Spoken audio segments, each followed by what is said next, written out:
Welcome back for Magic Tree House number 12, Polar Bears Past Bedtime. Today we're going to read chapter 7, titled Spirit Lights. Yesterday I asked you to make your prediction on what you thought the title Spirit Lights meant and to tell an adult. So now we're going to find out if your predictions were correct. Chapter 7, Spirit Lights. Jack, you can get up now, said Annie. Jack opened his eyes. Annie was standing over him. She still had on her mask. We're on safe ground, she said.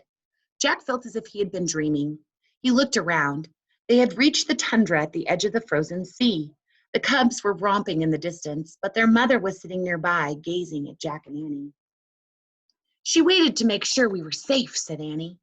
Jack stared at the polar bear in awe. The words of the seal hunter came back to him.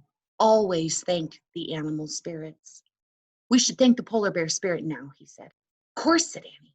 Jack scrambled to his feet. Still wearing his bear mask, he stood before the polar bear and pressed his hands together. We thank you, he said, bowing. Yes, we thank you forever, said Annie, also bowing. We thank you beyond the moon and stars, said Jack. And beyond the deepest sea, Annie said. Then she threw out her arms and twirled around, and Jack did the same. They both danced around in the snow, honoring the bear. Finally, they stopped and bowed one last time. When they looked up, the polar bear rose up on her hind legs. She was twice as tall as Jack. She lowered her huge head as if she were bowing back to them.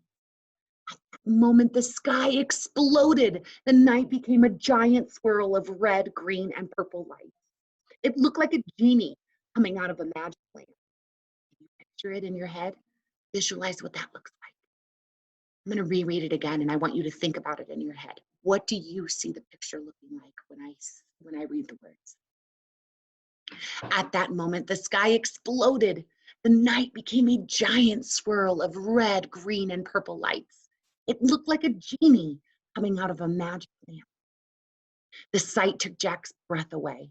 He stared in wonder as the dazzling lights lit the tundra. Is it the polar bear spirit? Annie asked in a hushed voice. As far as Jack could see, the sky and snow shimmered.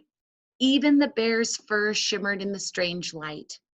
No, it's not a spirit, said Jack. There's got to be a scientific reason. I'll find out. Shaking, he reached into his backpack and pulled out the Arctic book. He took off his bear mask and put on his glasses. By the greenish glow, Jack found a picture of the sky lights. The picture didn't come close to the real thing at all, and he read out loud from the caption below the picture. One of the most amazing sights in the Arctic is the northern lights. The swirl of light is caused by electrically charged particles from the sun striking atoms and molecules in the Earth's atmosphere. See, there is a scientific reason, said Jack. It's not the spirits. Then suddenly, all the dancing lights were gone, as if someone had blown out a candle. The magic had ended.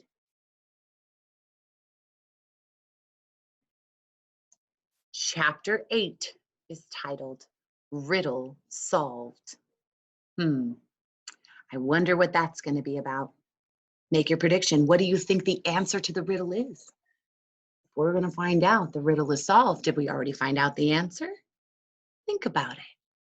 We'll find out next time when we read chapter 8 titled Riddle Solved. Thank you for joining me today. See you next time.